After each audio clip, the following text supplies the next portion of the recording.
Ayan. Magandang gabi po sa inyong lahat. Ayan, magbabalik tayo ulit dito sa atin nakahiligan po. Ayan, magbigay ng presyo po ng ating mga coins kung magkano ng kanilang mga bintahan sa ating mga online selling. Ayan, mayroon naman tayong sharing na barya guys. Tingnan natin to kung magkano ng kanyang presyo o bintahan.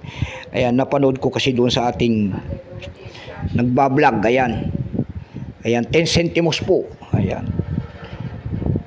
ayan, 10 centimos. Ayan, sabi niya, rare coins daw ito. Ayan, kaya tingnan natin kung rare coins.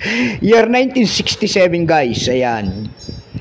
Ayan po, year 1967. Ayan, year 1967.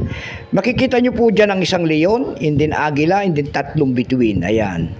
Yung leon po ay simbolo po yan ng Espanya. Yung agila po ay simbolo po ng Amerika. Yung tatlong bituin yan ay Luzon, Visayas, Mindanao. Nasagaysag sa atin. Itong year 1967 kasi guys na ito nakita ko doon sa vlogger. Ayan.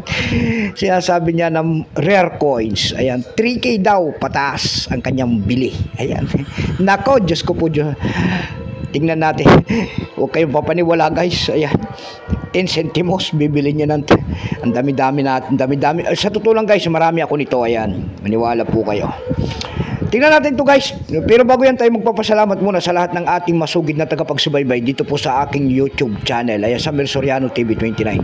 Maraming salamat po sa lahat ng aking mga subscriber dyan. Thank you so much sa inyong lahat.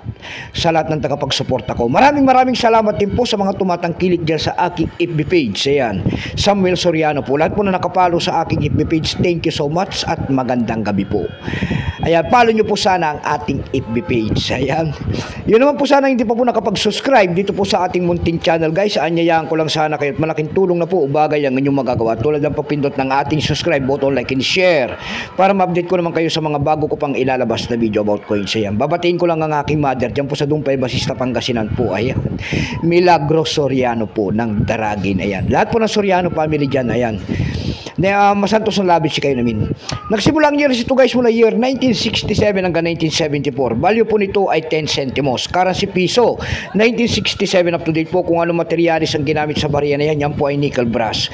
May bigat lamang itong 2 grams. May haba itong 17.80 mm. May kapal po naman itong 1.15 mm. Orientation po ay coin alignment. Itinigil naman ang paggamit sa barya na ito ng Pilipinas on January 2, 1998. Number NDAS 3752. Reference number KMDAS 189. Ito pong year 1967 na ito guys, hindi po ito gawa sa atin. Ito po ay San Francisco Mint. Ayan, pinagawa. San Francisco Mint yan. San Francisco Mint. Ayan.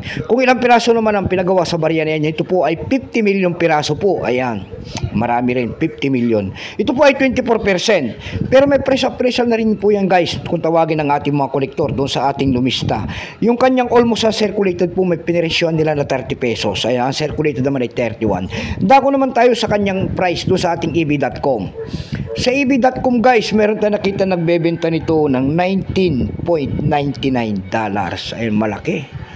Nasundan po ito ng $14.99. Ayan, pinakamababa po ay $7.70. Dako naman tayo sa Carousel PH, pangalawang website.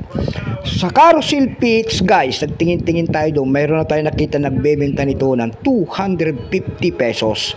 Nasundan po yan ng 150 pesos. Yung pinakamababa po na bintahan doon ay 15 pesos na. Ayan lamang po ang aking may babaging kanyang presyo po. Keep safe po sa inyo lahat. In God bless.